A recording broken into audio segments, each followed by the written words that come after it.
Made in Tokyo line that we make with our own hands.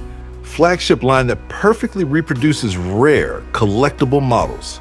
We disassembled and researched the original model, faithfully reproduce everything from the parts to the manufacturing process. All of the processes are done with our own hands, creating handmade helmets with no compromise.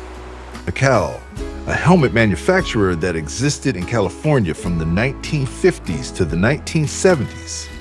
It is one of the 3 big helmet manufacturers.